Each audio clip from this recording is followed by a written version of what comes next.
Sir, sa interview namin kasi kay Senator Bato, sabi niya, ihilingin niya sa'yo, wag nyo siyang isuko pag andyan na yung ICC warrant. Did he say the same, sir, na wag nyo naman siyang isuko? Hindi. Ang hiniling niya ay panahon para ma-exhaust yung kanyang judicial remedies. Na tama at dapat lang naman para sa akin. At yung panahon na yon, nandito siya. Pupunta siya dito para hindi siya ma-aresto. Option niya yun. Pero so yung wife ba yung una nakipag-usap daw sa inyo? Nagkaroon kayo ng chance na makausap yung wife?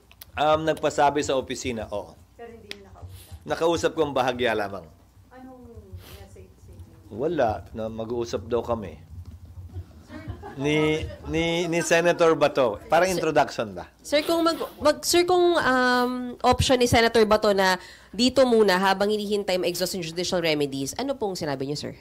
Ano? Kung option ni Senator Bato na dito muna siya habang hindi na-exhaust lahat ng judicial remedies, pumayag po kayo, sir? Nagawa at nangyari na yan noon, ang sabi ko sa kanya, at kinuwento ko rin sa kanya, yung bibigay ko sa inyong karanasan ng Senado sa mga nagdaang panahon, sa mga ibang senador.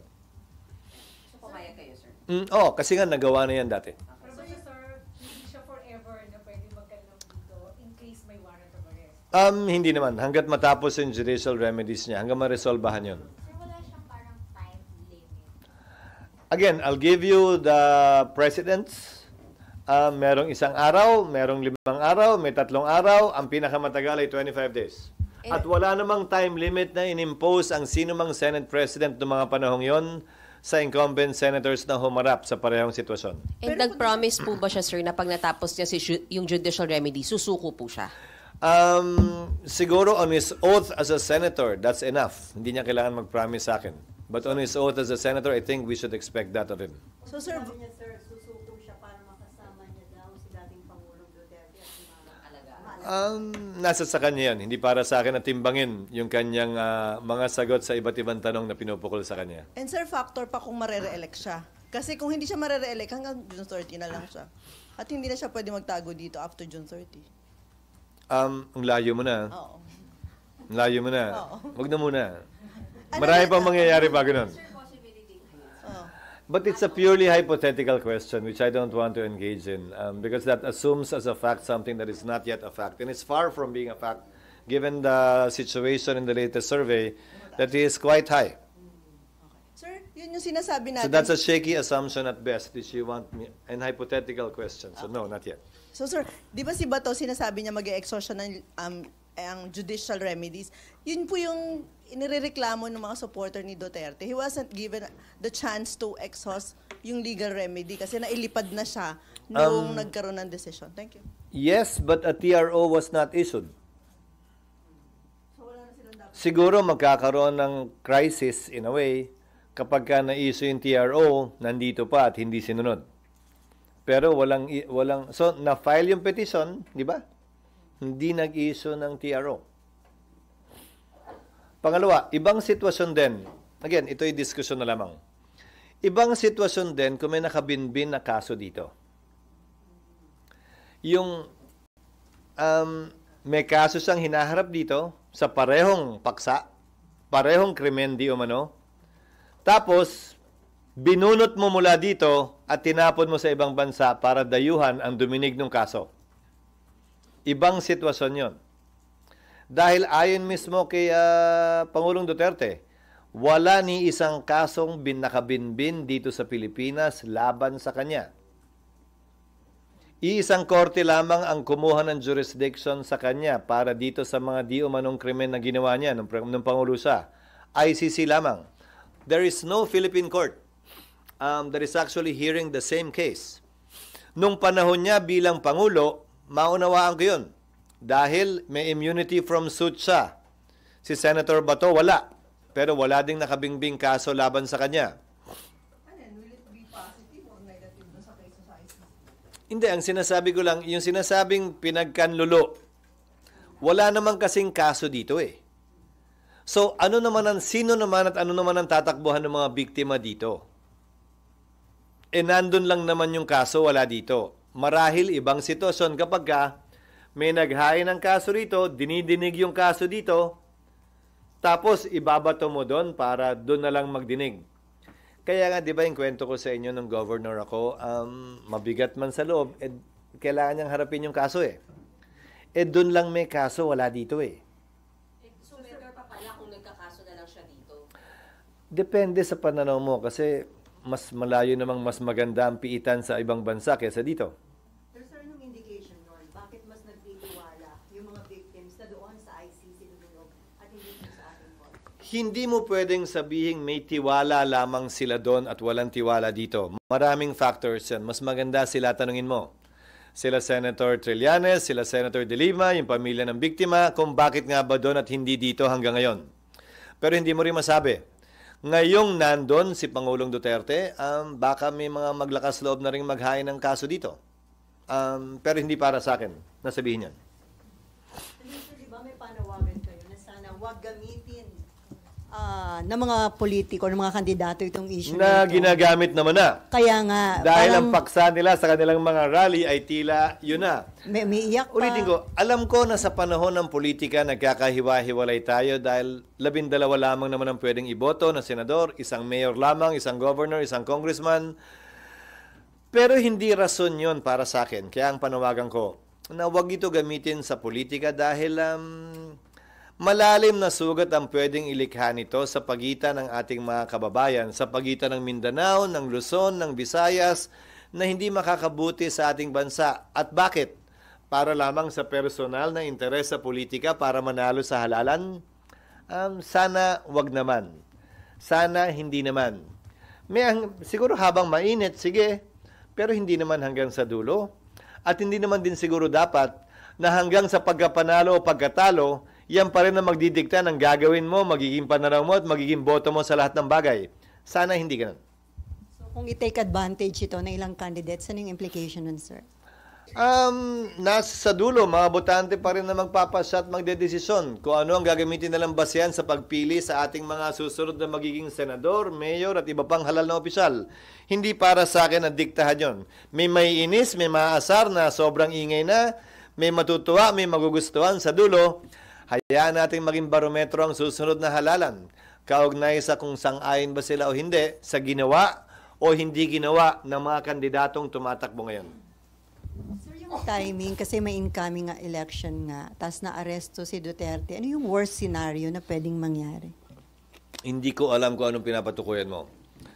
Nasa demokrasya tayo, okay lang na magkaroon tayo ng magkakaibang pananaw, okay lamang na magsagawa ng kilos protesta, laban sa ginawa ng pamahalaan kung hindi ka sang-ayon.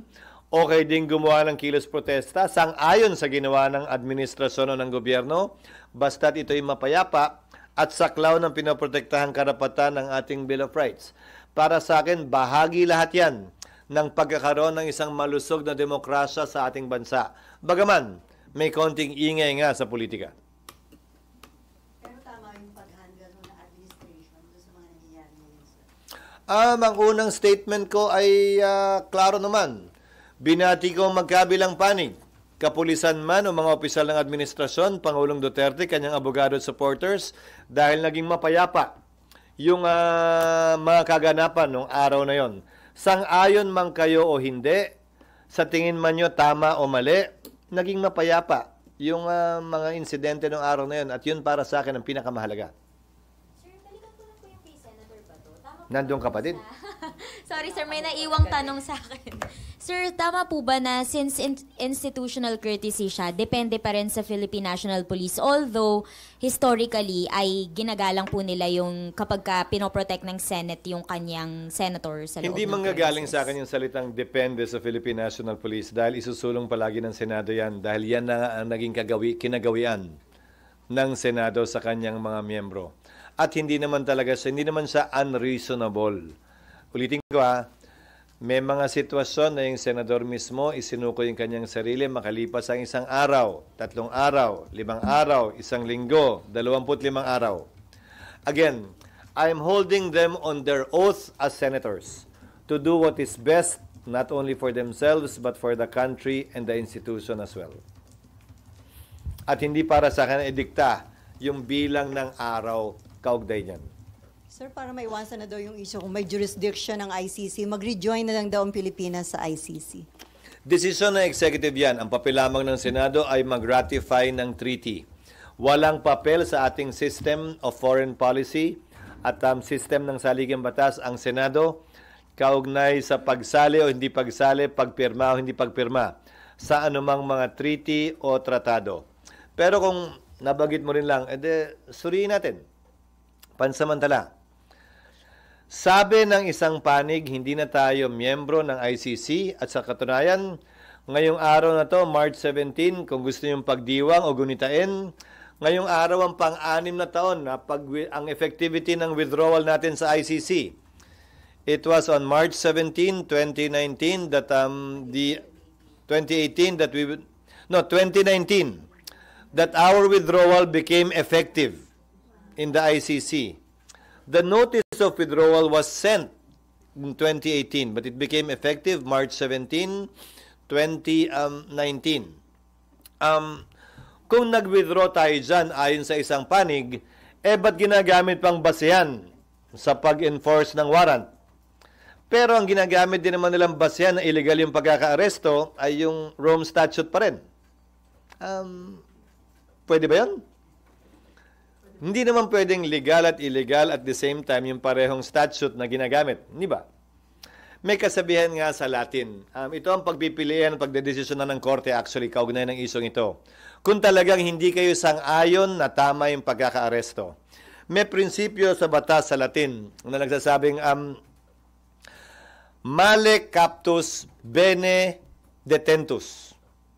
Ibig sabihin nun, maliman ng pagkakahuli, pwedeng tumuloy pa rin ang paglilitis. Yung kabaliktaran nun, meron ding prinsipyo. Male captus, male detentus. Yung maling pagkakahuli, hindi pwedeng magpatuloy ang isang paglilitis dahil dun sa maling pagkakahuli. Ang ICC, nagpasya kaugnay sa dalawang prinsipyong ito. Minsan, male detentus, minsan male captus bene detentus, pinayagan tumuloy ang paglilitis, minsan hindi. So nasa sa kanila kung anong gagamitin nila sa kasong ito. Pero better na i-consider yun ng palas yung mag-rejoin. Nasa sa kanila. Ayokong i-preempt anumang magiging pasako kapag ginawa nila yan kaugnay sa boto ko sa pag-ratify. Again, under our Constitution, the President is the chief architect of foreign policy. That's why the Senate did not have a say with respect to the withdrawal of former President Duterte in the ICC. May nagkaso, di ba? Na sinabing, kung may papel ang Senado sa pag-ratify, dapat may papel din ang Senado pag nagwi-withdraw. Hindi pwedeng walang say ang Senado. Sabi ng Korte Suprema, walang say ang Senado. Dahil ang chief architect na ng foreign policy ay ang Pangulo. So ang pagbalik natin, ganun din ang magiging sagot ko. Ayon sa desisyon ng Korte, kaugnay ng pag-withdraw natin, desisyon din ng Pangulo ang pagbalik natin.